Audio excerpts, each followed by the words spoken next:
இறை இயேசுவில் பிரியமானவர்களே, இன்று நாம் திருவருகை காலத்தின் முதல் ஞாயிறை சிறப்பிக்கின்றோம்.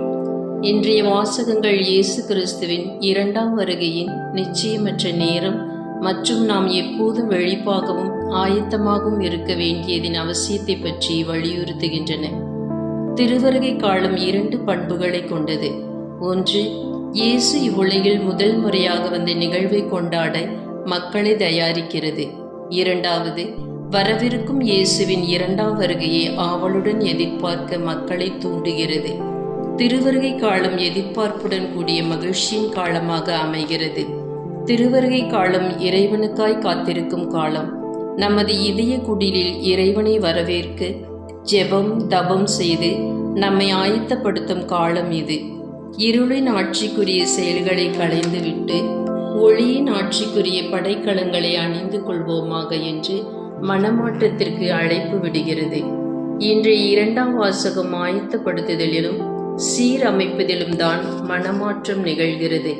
கலாச்சாரம், இனம், மொழி, தேசம் கடந்து மக்களை ஒன்றிணைப்பதுதான் கடவுளின் இறுதி கட்டம்.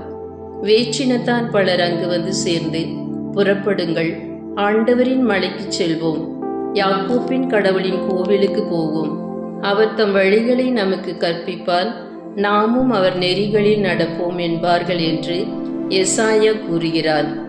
அனைத்துலக மக்களையும் ஒன்றிணைப்பதே ஆண்டவனின் இறுதி திட்டம் என்பதற்கு இது சான்றாகிறது. மறைந்த நம் திருத்தந்தை பிரான்சிஸ் அவர்கள் தாழ்ச்சியை வலியுறுத்துகின்றார். தாழ்ச்சியான உள்ளம் இறைவனை காண்கின்றது. இறைவார்த்தை வழியாக இறைவன் பேசுவதை கூர்ந்து கவனிக்க வேண்டும்.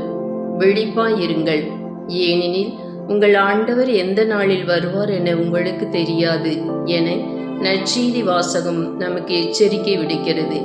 விழிப்பு என்பது உறக்கத்திலிருந்து விழிப்பதல்ல, உள்ளத்திலும் விழிப்பாயிருக்க வேண்டும். ஆண்டவர் எந்த நேரத்திலும் எந்த ரூபத்திலும் வரலாம். அவரை கண்டு கொள்ள நம் அகக்கண்களை விழிப்பாய் வைத்திருக்க வேண்டும். பாவம் என்னும் திருடன் நம் உள்ளத்தை கொள்ளை கொள்ள விடாது.